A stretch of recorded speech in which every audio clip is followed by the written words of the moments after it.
subscribe to our channel and press the bell icon to never miss a video from Live Law. Hey guys, welcome to Courts This Week at Live Law. This year has pretty much flown and we're now in the last week of August. As usual, this week was not short of important developments and judgments, ranging from the decision of top court on the UGC matter to a constitutional bench judgment and more, so stay tuned. Let me take you through these briefly, starting with the Supreme Court first. In the Students versus UGC petition, Supreme Court has refused the prayer to quash UGC guidelines for holding exams. The court has, however, stated that states may approach UGC to postpone the exams. Now, the implications of this is that the directions of State Disaster Management Authority for cancelling exams in that particular state will prevail over the UGC guidelines. This, however, does not mean that the State Management Authority can pass students on the basis of previous performances and students cannot be promoted without taking exams as ordered by the UGC. So what does this essentially mean? It means that a state may take a decision of not holding exams and that is legally sustainable.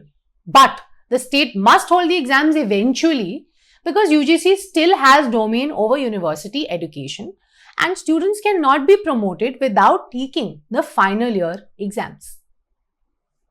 The Supreme Court failed to get an apology from Prashant Bhushan for two of his tweets and reserved its orders on sentence. Now, Prashant Bhushan had filed a supplementary statement on the day when the case was to be heard by the bench to allow Bhushan to think it over. Now, this supplementary statement stated that to apologize would mean contemptuousness being committed on his conscience and that he, as an officer in the court of law, had a duty to speak up if he believed that the judicial institution is deviating from its sterling record. While reserving judgment, Justice Mishra remarked, "Tell us what is wrong in using the word apology.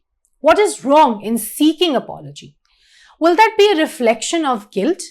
Apology is a magical word which can heal many things. I'm talking generally and not about Prashant. You will go to the category of Mahatma Gandhi if you apologize. Gandhi ji used to do that. If you've hurt anybody, you must apply balm. One should not feel belittled by that." Is subclassification permissible within SC/ST reservation? A 5-judge bench of the Supreme Court referred the matter to a larger bench and held that the decision of a coordinate bench in E.V. Chinnaiya versus State of Andhra Pradesh requires to be revisited. The bench opined that E.V. Chinnaiya did not correctly apply the decision of Indira Sahni. Now, let me give you some background to this. This particular case arises from a Punjab and Haryana High Court judgment which struck down Section 4(5) of the Punjab Scheduled Castes and Backward Classes Act 2006.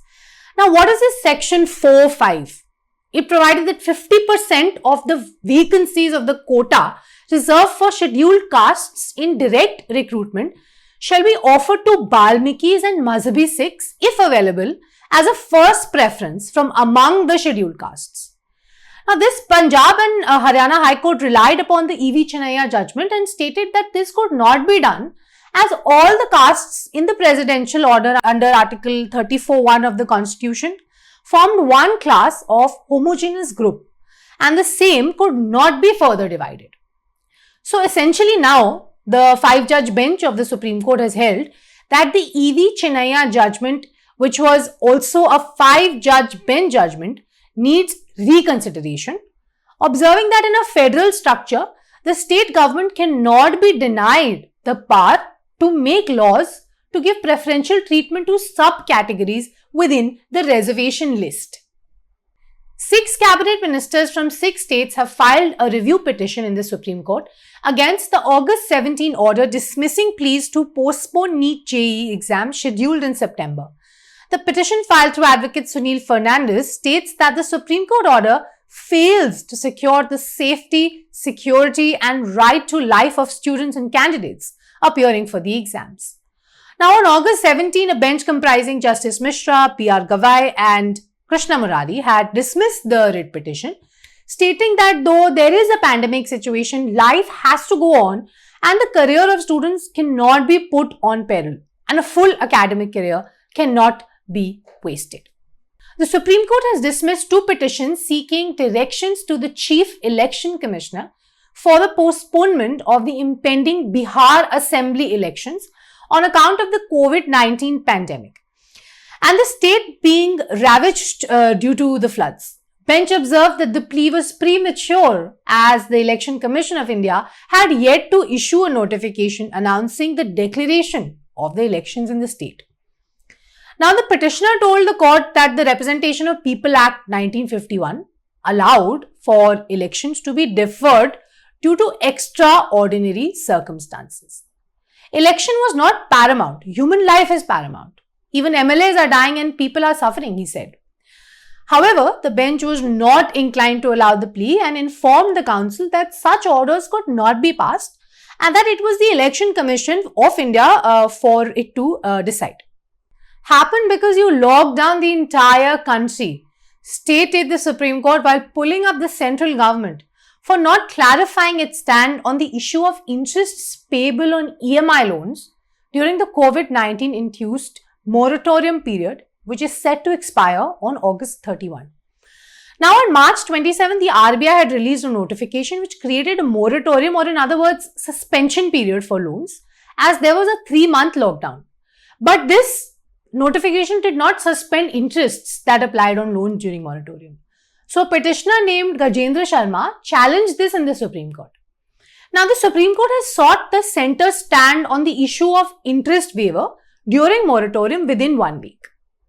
Top Court has refused permission to hold Muharram processions, saying that the possibility of entire community being targeted for spreading virus may ensue and that pan-India generalized directions cannot be issued.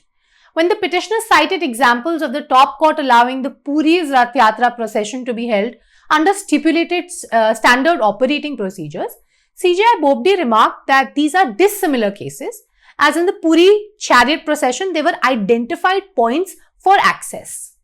The Supreme Court refused to entertain the petition filed by a firm, Arudra Engineers, challenging the order of division bench of Madras High Court, which stayed the single bench direction which had restrained Patanjali Ayurved from using the trademark Coronil. Now, this firm has claimed that Coronil is a trademark owned by it since 1993. The company's registered trademark, called Coronil 92B, is an acid inhibitor product to clean heavy machinery and chemical preparations for industrial use.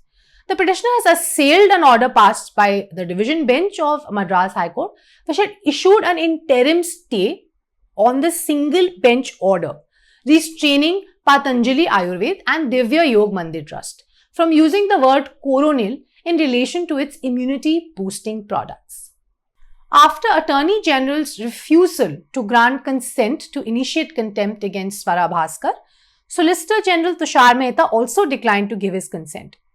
Responding to the request made by Ms. Usha Shetty through Advocate Anuj Saxena, the AG had declined his consent to initiate contempt while stating that Ms. Bhaskar's remarks were not an attack on the institutions. High Courts and other courts now. The Delhi High Court has stayed the broadcast of a show of Sudarshan News channel allegedly based on infiltration of Muslims in the civil services. This plea was filed by students of Jamia Millia Islamia. Advocate Shadan Farasat had sought prohibition of the proposed broadcast of a program which was titled Bindas Bol on Sudarshan News, scheduled to be aired on Friday, allegedly containing content that may defame, attack and incite hatred against Jamia students, its alumni and the Muslim community at large. The petitioners submitted the show claims that the success of Jamia Millia Islamia students in the civil services exams 2020 represents a conspiracy to infiltrate the civil services by Muslims. Division bench of the Gujarat High Court rejected Yatin Oza's apology. While doing so, court stated that the policy of give slap first, say sorry and then forget could not be endorsed. This happened following the full court resolution declining the unqualified apology tendered by Advocate Yatin Oza over his remarks on functioning of the High Court as well as its registry. The Allahabad High Court granted protection from arrest to Supriya Sharma, executive editor of Scroll.in and also the editor-in-chief of Scroll.in, in connection to an FIR lodged against them by a Varanasi resident for misrepresentation of her statements. However, the court refused to quash the FIR against them, stating that the allegations contained in the FIR disclosed commission of cognizable offence. Context of this is that an FIR had been lodged at the Ramnagar police station by one Mala Devi, a resident of Varanasi Domari village, who complained that Sharma misrepresented her statements and made false claims in a report titled Varanasi Village Adopted by Prime Minister Modi. People went hungry during the lockdown.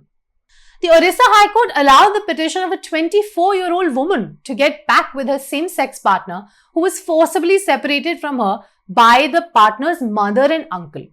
It's very important to note that the petitioner in the present matter, originally belonging to female sex, had exercised his right of self-gender determination and preferred to be addressed as he or his. Therefore, the court recognized the petitioner's right to be treated like a male and referred him as he, him, his throughout the proceedings of the case. The National Investigation Agency has filed charge sheet against 19 accused in the Pulwama terror attack case before the NIA Special Court at Jammu. As per press release released by the NIA, the investigation has revealed that Pulwama attack was a result of well-planned criminal conspiracy hatched by Pakistan-based leadership of terrorist organization Jaish-e-Mohammed. The charge sheet, running over 13,000 pages, names Muhammad Umar Farooq as the main accused, who is accused of infiltrating into India through international border at Jammu Samba sector in 2018 to execute the attack. 3 other men have been named as Farooq's Pakistani compatriots.